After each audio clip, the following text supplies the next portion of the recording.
Looks like we have something to talk about that might be happening on Wednesday. Anyways, we will talk about that in today's video.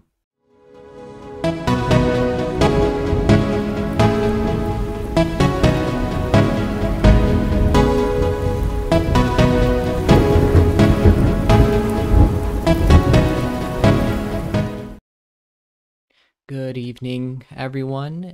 This is Electro Living Weather here. I haven't done a video in forever. I've only been doing streams, but anyways, I hope you all are having a very good day out there today. Anyways, today we will be talking about a potential severe weather event that could potentially erupt in the deep south on Wednesday, April 14th, 2021. So I'm going to go ahead and get into that right now. So let's go ahead and take a look at the NAN 3 kilometer. And as we can see here, let me just go ahead and get my thing up here. But yeah, so at around maybe the afternoon hours, we could potentially be seeing a line of thunderstorms striking Louisiana, Mississippi at this time. So this is something to really look out for. But it looks like that there's a big cluster of showers and thunderstorms that'll potentially come together to create this line that'll strike the deep south on this day. So let's go ahead and get into some of the cave values and stuff like that. So first of all, yeah, let's go ahead and take a look at the Cape values for this day here in the deep south. Let's go and go all the way over to when it could potentially be striking them in the deep south. And as we're seeing here, we're seeing some pretty high amounts of Cape. If you guys don't know what Cape is, it's convective available potential energy. And this is energy in the atmosphere that'll cause storms to, I guess, form up and erupt. So as we're seeing here, we're seeing some pretty decent Cape amounts here in Louisiana, Mississippi. So something that we really will need to look out for in the next coming days. And also it looks like that we have some pretty decent amounts in Texas here. Let's go and zoom into this area here.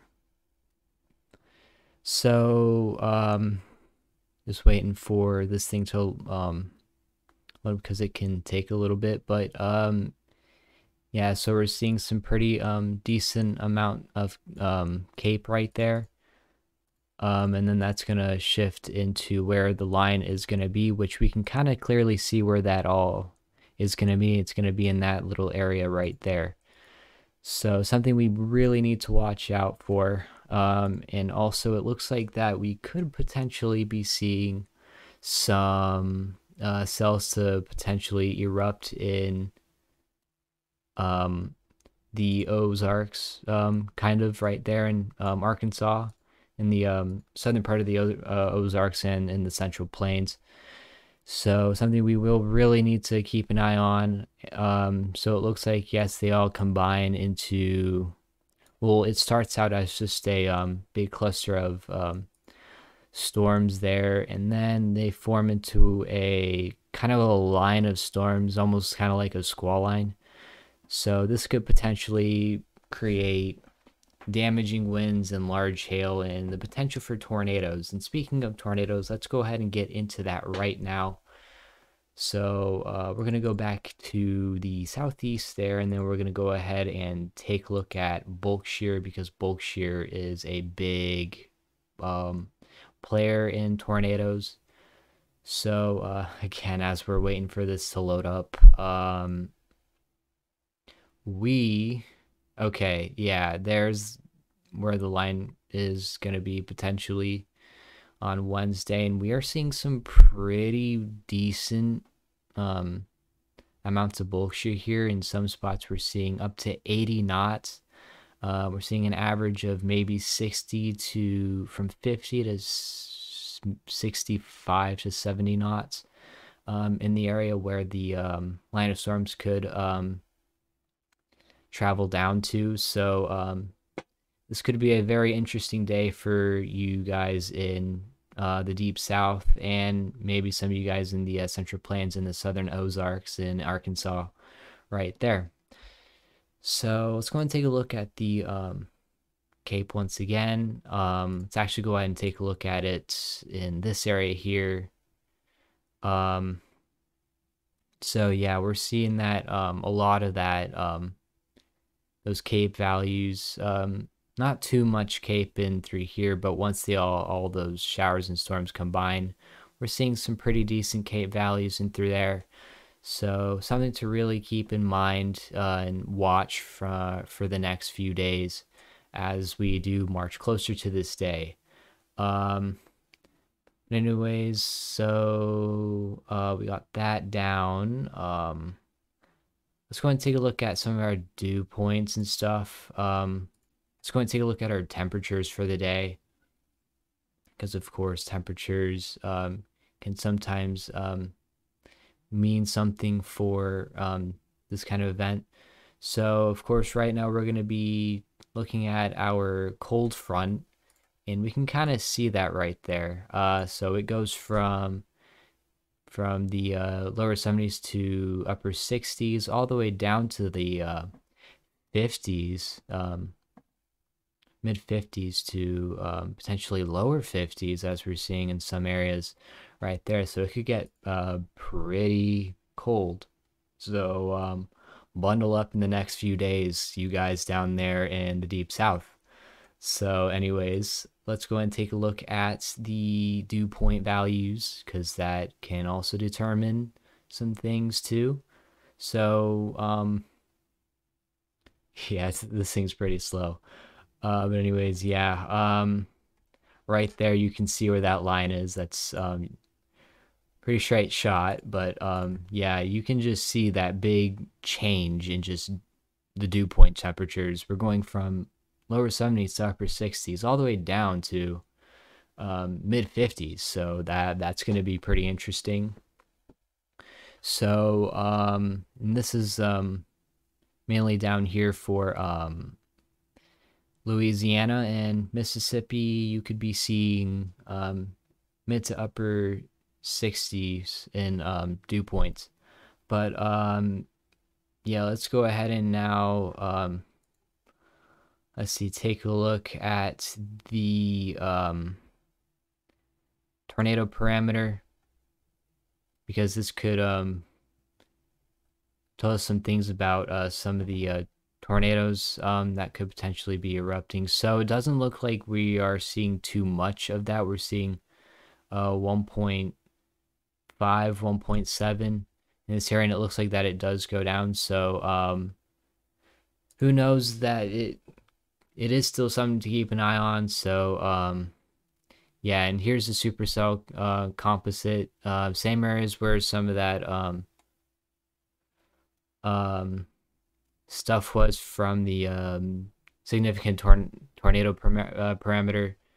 So yeah, this could be a pretty interesting day for some of you guys in the deep south. So let's see. I got that down. I got the dew point down. So yeah.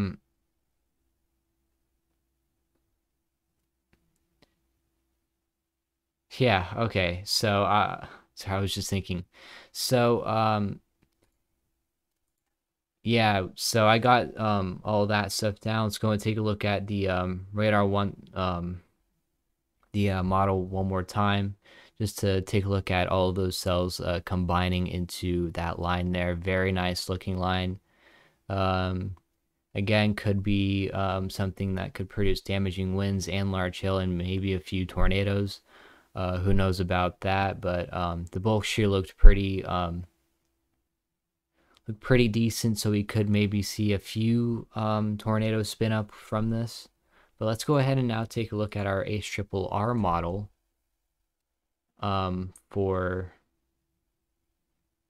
the day. So this is the furthest that I can get with the ARRR, and it looks like that we are seeing, of course, the line right there, just very similar to what the NAM 3 kilometer did show.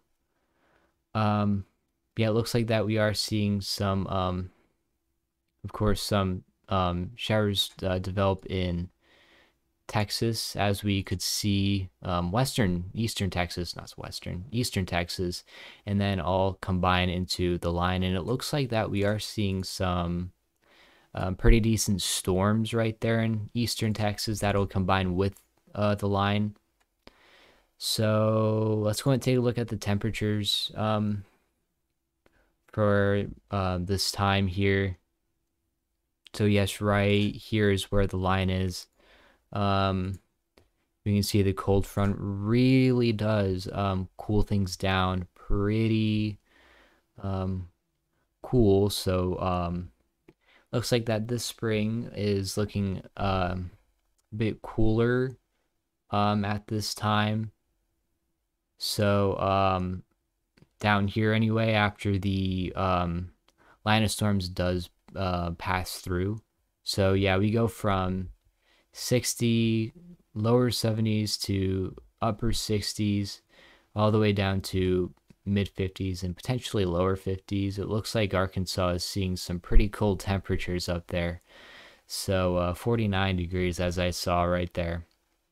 All right, let's go ahead and take a look at the bulk shear again with the ARRR. Again, it's pretty slow. I'm really sorry about that, but kind of sucks how we have to wait. And yeah, we can really see all that bulk shear just forming, and right there is where the line is, and we are seeing some pretty decent amounts of it. Not really too high, actually. We're seeing 53 knots, 49 knots. So well, it's actually pretty decent. I did forget that we are using this model of the bulk shear, but I think if we go to this one here, we could see higher amounts. Yes, we can. So yeah, that's why it looked a little bit low, but that is pretty decent amounts of bulk shear. So yes, a few tornadoes could potentially spawn in from this line of storms. So here's this model of the bulk shear. As we're seeing, the line is in this area here. Right, we can kind of see it in there. And we're seeing some values of maybe in the 60s, mid 30s into the 60s of how fast the bulk shear is by knot. So yeah, that is that. And also, let me go ahead and take a look at the dew point. I did forget that. But yeah, so dew points in the area, as we're seeing, as the line does come through,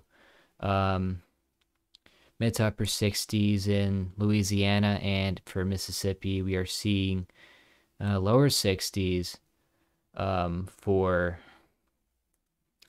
dew point temperatures. So anyways, this here is my forecast. Let's actually go and take a look at the go and open up another one of these. Let's go and take a look at the SPC outlook for today. So it looks like that we do just have a general risk, but don't be surprised if this gets upgraded to a marginal or a slight by the new day. And there's maybe the potential for this maybe becoming an enhanced on the day it might happen. Who knows? It's potential. It might just be at most of a marginal risk. But I think some of the risks that we could be seeing from this are damaging winds, large hail, and tornadoes. So I think we could be seeing all three of them in the severe weather event. So anyways, this is my forecast of the potential severe weather event on Wednesday. I hope you guys did enjoy watching this video. Before I do go, let's actually take a look at the model run one more time. of the precipitation. And that is a pretty nice, decent looking line right there. Kind of looking more like a bow as we're seeing. But anyways, yes, this will go ahead and wrap up my video. Thank you for watching, and have a nice evening, everyone.